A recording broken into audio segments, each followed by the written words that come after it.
What's going on, guys? My name is Santiago Leunda. Last week I shot a little promo video for my brother who is a graphic designer, and this week I'm actually going to go to the behind the scenes of that video and basically go through how we shot it.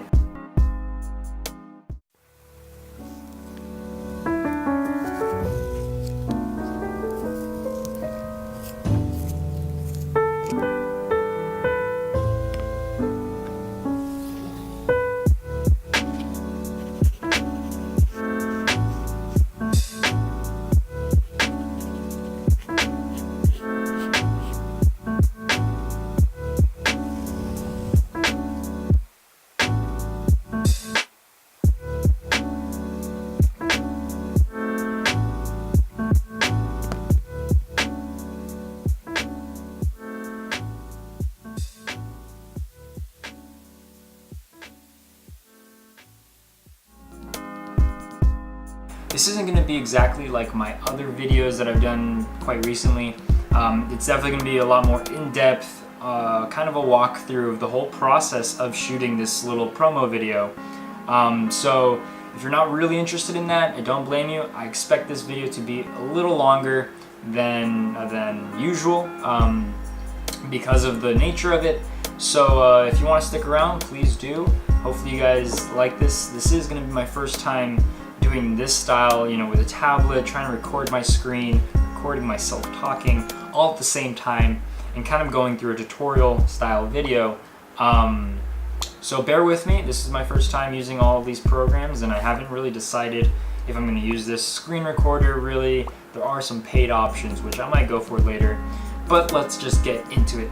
And I'm going to just go through basically the whole process from start to finish of conceptualizing the ideas, all the way through what we did on set, and kind of the lighting setups we used and some of the equipment we used. And then I'll finally talk about how we edited and how we finalized everything towards the end there. Alright, so let's just start getting in here and talking about the first lighting setup we used. Alright, so right here now we're in Photoshop. This is a little still actually from a BTS video that I was taking, so that's why it's a little blurry. Apologies for that. In the future I'll know to just take pictures, but for now this is all we got to work with, so bear with me. Alright, so this was basically the general setup for most of the video. As you can see, we have 3 lights. This is 1, 2, and 3, and that's all we used for this entire shoot as far as lighting goes. One thing I do want to point out before we get into real details of this lighting setup is how we moved this desk into the middle of the room, because we knew that moving it away from all the walls would give us that nice separation, create more depth of field in the shots, and just overall give it a nicer feel and not so claustrophobic or flat. Okay, so that's the reasoning why the desk is in the middle of the room. Usually it's not, obviously. Usually it's like in this little corner back here. Anyway, so we started setting up our key light here. This was a 500 watt Omni light. It's part of a LOL kit that my friend here, Andre Sarmiento, had. He actually helped produce a lot of this equipment, so thank you so much for him. He actually, quick side note, he actually has his own YouTube channel, vlog, and we actually have a company together. Everything will be in the description, so if you guys want to check that out, please do. Anyway, getting back into it, so this is a 500 watt Omni light, and I do have a better shot of it, but I'll show you that in a second. And then it's obviously being diffused through this 42-inch. It was originally a balance board, but you can use it as a diffusion. And what that does really, if you're not familiar with these terms, is it creates a really nice fall off between the left or the right side of his face to the left side of his face, where it's a little darker. It doesn't make it a harsh shadow. It just kind of eases into it and creates a really soft light. And then moving to our second light here, this was a kicker / rim light, which really hugged the left side of his face, but just on the outer edges. And most of the shots that you'll see, you can tell there's just a definition of a little kicker / rim light on that side. So we also even put a tiny bit of diffusion on top of this. As you can see there's a little bit of tracing paper just attached straight onto the light to just make it a little softer, a little weaker, because at first it was just way too hot of a light hitting the side of his face there. Okay, so I want to go back to really quickly, just talk about this diffusion and the general vibe of the whole room. We wanted to create a really classy, elegant video that gave off, like a stylistic yet really simple vibe that very professional as well. And what I've come to learn as a filmmaker in general is that usually the softer the light is, it just gives it a better quality in most situations. I can't speak for all situations. Certain times you do want a really harsh light. But from what I've seen is lighting the environment and just letting a nice fall off reach your talent or your subject gives it a much better look, cinematic look, feel, rather than just shining a light directly at them. Also, it does help with the whole blinding situation if you have a light close enough and it just blinds it. Even right now, I have a light here. I actually don't have a diffusion up, but I just pointed it to the ceiling. Sometimes little tricks like that can really help on running, gunning, on sets, and getting just lighting a better quality of lighting. Anyway, let's hop back in here and see what this. Oh, really quickly, sorry, before I almost forgot to talk about this last light. So this light back here is called a practical, and what a practical is basically just any light that is in the environment. It's not supposed to be a fake light. You can make them fake lights, or you can play them as practicals, but it's basically any light that ends up being in the environment, and you're supposed to know as an audience that light is naturally there. These are usually used to give off motivation for lighting certain scenes and different directions of light. So if you place a light back there, you know that light is basically grounded in reality versus all the lights that you see that you don't see because they're off screen. Anyway, that was just a quick thing that we dropped back there because we felt the background was a little dead. It did give a nicer contrast between the background here and the foreground and everything else that was going on, rather than just letting it stay dark and kind of awkwardly like ominous. I don't know, it was a weird vibe that it was giving, so we threw a light back there. It worked out really nicely.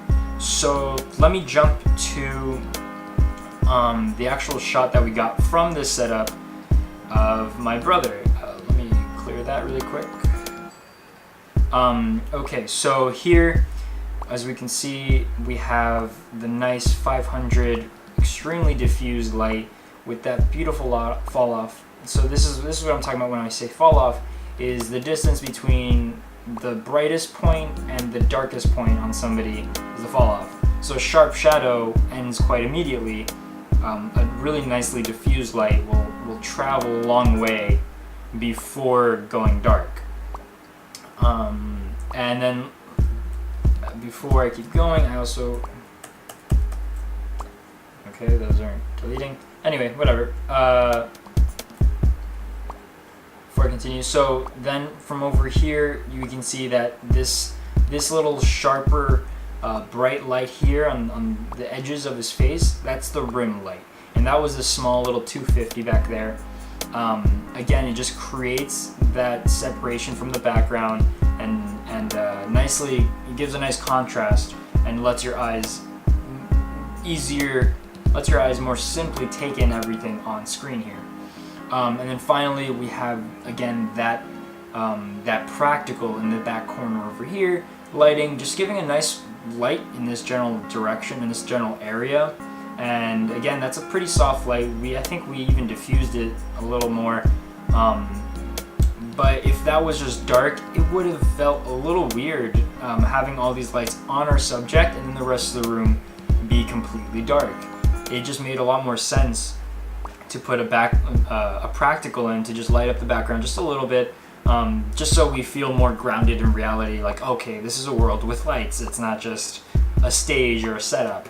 That's basically all I wanted to show you guys there. It was really quick. Again, just the first time doing that, using this program and this setup, so let me know what you guys think about that. But I do want to talk a little more about how the rest of the shoot went and what else we had to do during the process of it all. So during the shoot, we had already planned a ton beforehand so that we knew exactly, or almost pretty close to what we wanted, what kind of shots we were going for, and everything like that. You definitely want to plan as much as you can out before you start setting up lights, before you set up your camera, before anything really goes down. And that'll just increase the speed of the actual shoot. It'll make less people annoyed of why everything's taking so long, and just save everybody a lot of time and energy. So that's a good idea. Just plan as much as you can and have a good idea of what you're going to be going for before you actually pick up that camera. So while we were shooting, we had a general idea of what we wanted. My brother sat me down and we talked about a few other sample videos that he really wanted to kind of aspire to and kind of like base our video off, kind of like mock videos or whatnot. And he showed me. I got a pretty good feel for what he wanted. He even had a song already chosen, which helped a lot in visualizing how fast the cuts, what parts of the song would be kind of fun to play with and whatnot. A lot of that planning did help a ton when shooting this, because we already knew, being a short song and being a kind of a really smooth flow, it made it very simple. We started off with basically the beginning of his graphic design process, with him sharpening a pencil and getting kind of ready, and then getting into the actual action when the song picks up a little bit. And then as he finishes, that's the end of the song. All of that was pretty well done, I'd say. We did have a slider at hand. We had obviously the tripod that you saw in that last BTS shot. Then we also had a slider on hand, and that we were able to use basically just to get some dynamic shots and moving shots, and give certain shots more energy compared to other shots that are just static, usually have less energy. And so we knew that as the song was becoming more and more intense, or as the process was going further into development, that we wanted to kind of slowly increase the intensity of these shots and kind of make it a bit of a thrill ride, not just a flat line, just video. And so we started basically with some static, maybe a little bit of movement, but slower movement, longer cuts, and just the general setup of everything that was going on. And then we moved into those nicer slider shots that gave the actual clips just more energy and intensified the whole video. And then towards the end, we did have this one special shot where it was actually a C-stand using a gobo head on top of the desk, and that's how we got that final shot of the desk, and then him finishing on paper and transforming that into the final product of his on his tablet. So that was an idea that I had from the very start. I knew I wanted to do this kind of match cut from pencil to his tablet. We didn't know exactly how we were going to pull it off, but then on the day we had a few ideas, we tossed them around, and then we just decided on that last one that you saw in the final video. And then again, as far as editing, just make sure you get a ton of shots. You're not going to use most of them, but that's perfectly normal. You always rather have a lot to work with than nothing to work with, and then then you're really out of luck because you said, no, I'm not going to need that shot, no, I'm not going to need that shot. Just get as much as you can. You'll see in the editing room that you're going to end up using a lot of footage. Maybe you want to cut faster in some places, that burns up a lot of footage. So it's always a good idea to just shoot more than needed, and then just have it laying around rather than not having it at all and being really tight on what you can work with. All in all, a pretty simple video. I'm pretty proud of how it turned out. I hope you guys liked that, and I hope you guys enjoyed this kind of tutorial. I'm sorry my computer kind of crapped out in the middle of it. I would have shown a little more on screen in you know, the way I was doing that. But let me know if you guys dig that style, because if not, then maybe it's not even worth it to do these anymore. But if you guys like it, then I'd be happy to figure this out and actually do more like this. For me, it's a little fun. I like the whole setup. I love using this tablet. I rarely get to use it, so whenever I get to use it, it's a nice little treat for me. And yeah, that's about it for this video.